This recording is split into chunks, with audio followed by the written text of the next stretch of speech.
Man, is this a special day. We're going to experience the transition from boy to man for one of the young guys that's here. His dad's excited, he's excited, all the guys are getting pumped up about it because everybody's going to take part in this. A boy becomes a man in the presence of other men, and there's no better place than a setting like this in Montana for that to take place. When does a boy become a man? Just think about it. What does our society say? And I want you to think about it, and if you got it, I want you to shout it out nice and loud. When does a boy become a man? 18. 18. When you can drink. When you can drink. When you have sex with a girl. When you have sex with a girl. When you can drive. When you can drive. When you start sprouting hair. When you start sprouting hair. Listen, I've had hilarious conversations with guys around the world on this one. I'll just throw it out just for fun, you know. It's kind of like throwing a hand grenade in the group and just watching everybody explode. I go, so when does a boy become a man? Boy, it's just back and forth. There's like 20 different answers. A boy becomes a man when the elders of his family or society declare him to be one. That's it. That's the answer. Otherwise, it would always be around an event, an accomplishment, something like that. That doesn't work. It's got to be universal. So when the elders of one's society or family declare this young person to be a man, or certainly a young lady to become a woman, that's when the transition takes place. Now, there's a big difference between manhood and maturity. Manhood literally happens in an instant.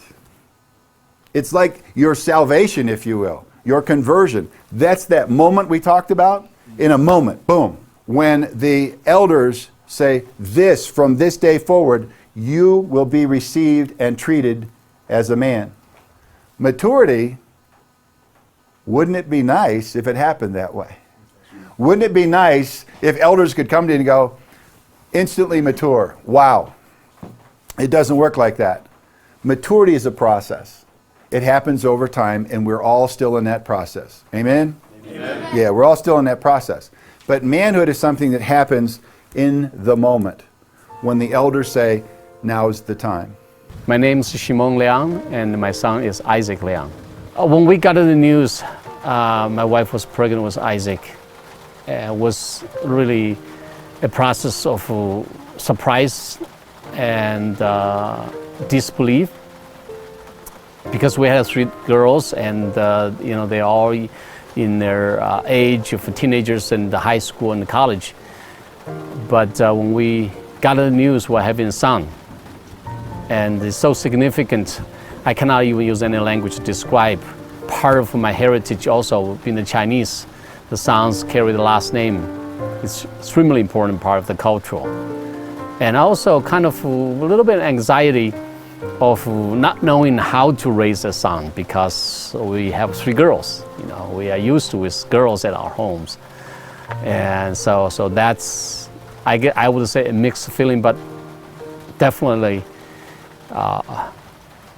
overjoyed and great anticipation and expectations. I'm extremely proud today, such a special day in my life, in his life, in our whole Liang's lineage life, and our family life, and everyone, and about Isaac is entering into the manhood, and today is the day for his passage, and also the opportunity to celebrate with wonderful friends.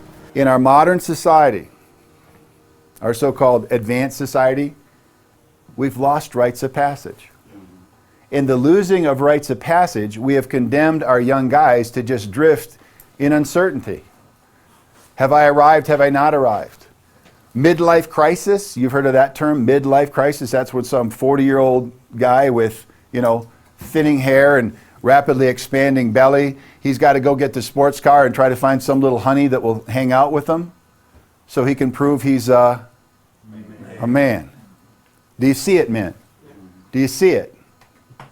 This is just crazy, and we're going to turn this around in one generation. That's what we're going to do. Now here's what some other generations of other societies have done. If you're a Maasai boy and you're in your early teen years, You'll go through this extensive preparation period. And then the special day will come and you will sit in front of your father's hut. And the men of your village will come around you. And the women and the children, they can't be part of this. Because boys become men in the presence of other men. And a guy comes from another village, an uncle or a family friend comes, and the young boy, the celebrant, hopes he's really good at what he's doing. Because that guy is coming to circumcise the young boy at age 13, 14, around in there. And all the men said, ow, right?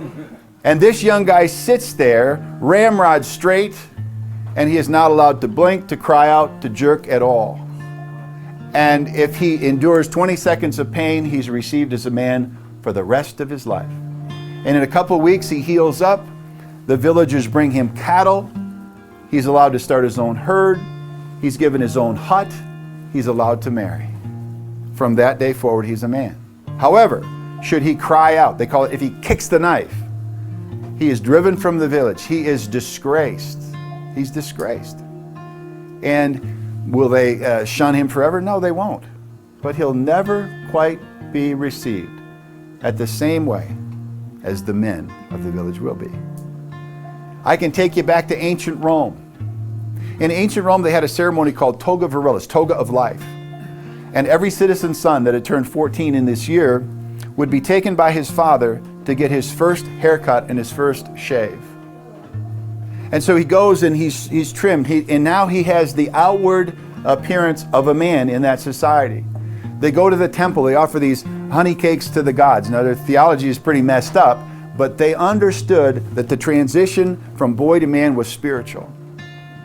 They then go home, and if I'm bringing my son there, man, all you are there because you're my dear friends, right? And we're going to celebrate my son and his transitional time. And my son will remove his clothing. He'll throw away the clothing of a boy. He won't fold them neatly and put them in mommy's closet because maybe he'll need them later. He throws them away. He doesn't need them.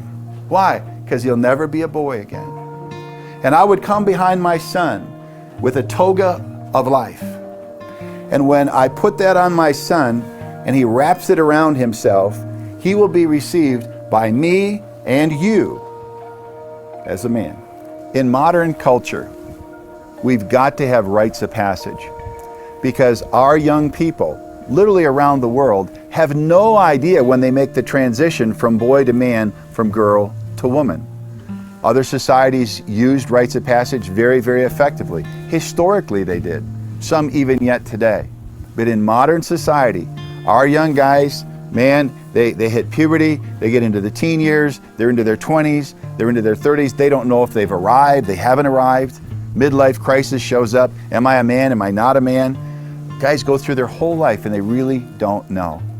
And when the elders of a society or a group come around a young guy and say, from this day forward, we receive you not as a boy, but as a man. There are new responsibilities that come with that, but there are also new freedoms. Then that young guy knows and can literally write down on a calendar, that's the day I made the transition from boy to man. There's so many societies. The Native American societies had these profound ceremonies. Vision quest.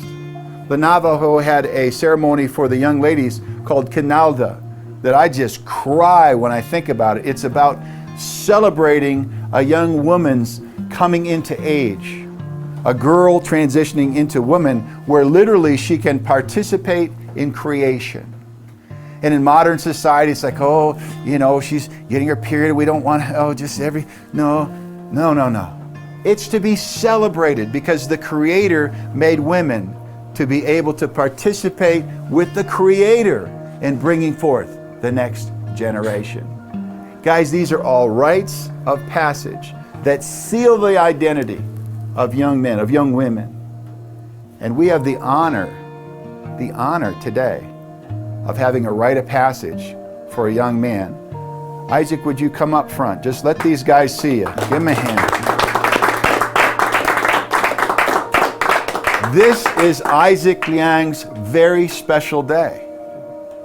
Take a good look at him, because about 10 hours from now, you'll never see a boy standing here again. This is the day that Shimon's son, Isaac Liang becomes a man.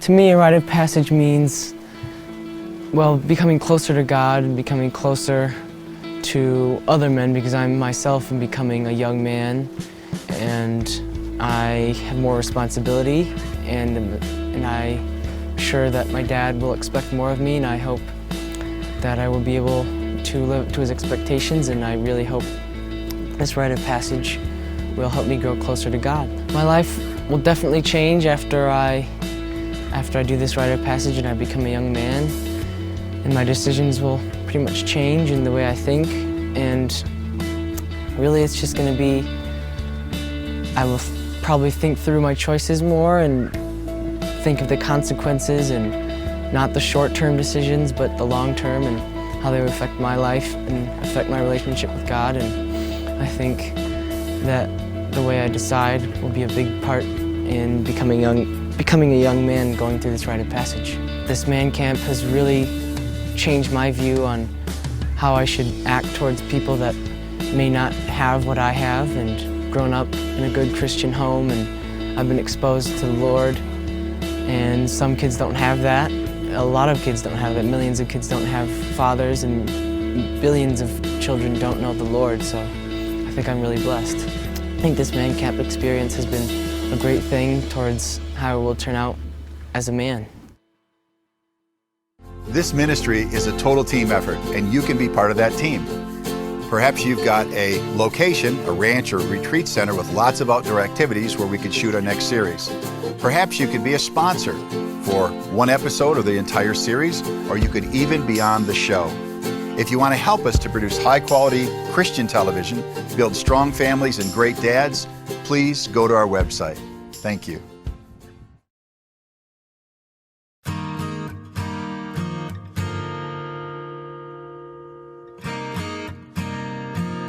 I met Isaac years ago. He's just this little tiny guy. He was always this good-looking, beautiful-faced little tiny boy. When I met him, I met his dad, Shimon, during a ministry event where I was speaking. Really liked the man, just was connected with Shimon right away. Eventually met his lovely wife and his daughter, and then his son. And I haven't seen that young guy for years. So he shows up at man camp, and now he's grown. He's a fine young man. What I noticed about him was this ready smile, this attentiveness to whatever we were doing. So man, he was not acting like this bouncy little boy. This was a young man in the making, just right from the get-go. So it's really cool to watch him interact with the other guys, because he would engage them, he would approach them, he would go back and forth with them, had a lot of fun with them. But when it was time to really get serious, to talk about the Word of God, to talk about something heavy in a guy's heart, that young man was really listening. I knew he was ready for his special event. Isaac, this is a very important day of your life and of my life, because as I reflect from the beginning, your life always has the hands of God on it. And it's just such a joy and excitement to see you growing up every day, and with the quality. It's totally opposite of me. You're very obedient, and you take initiative doing the things we never ask you. You just go ahead and do it. I feel like there's part of you going to depart from me. And a part of Father is want to care for you. And now I have to release you to find your own identity in Jesus, who you are, and His great purpose for you. And this day is the day for you to enter into that, to search, to follow Jesus, to find out from the beginning what He created for your purpose. What was really powerful for me was that because Shimon's lineage and his heritage is Chinese, he brought to the rite of passage this unique thing. I've never seen it before. And he had several cups, and in the cups were different flavors, if you will, that represented a part of life. So there was bitter, and there was salt water that represented tears, and ultimately there was one that was sweet that talked about the good part of life. And so he had his son take a sip from each one of those things, and then as a dad, he talked to his son about what each one would mean and how the son might anticipate in life that he would experience those things. We start with salt water. Salt is tear. That's the first sign of life. When you're born, what a baby do when they see baby is good or not? They spank them, and baby cries, and the tear comes. So salt is the tears, but I think Jesus had a better definition because he wants us to be the salt of the world. So now you will take a drink, experience part of life. Thank you. Vinegar, it's a sour taste, and we all know that when I say that. And as you continue to grow, and the part of you, the sinful part of you gonna start manifest itself in different ways. We also say there's a sour taste. Something didn't go out well. There'll be a lot of rejections. There'll be no no's in your life.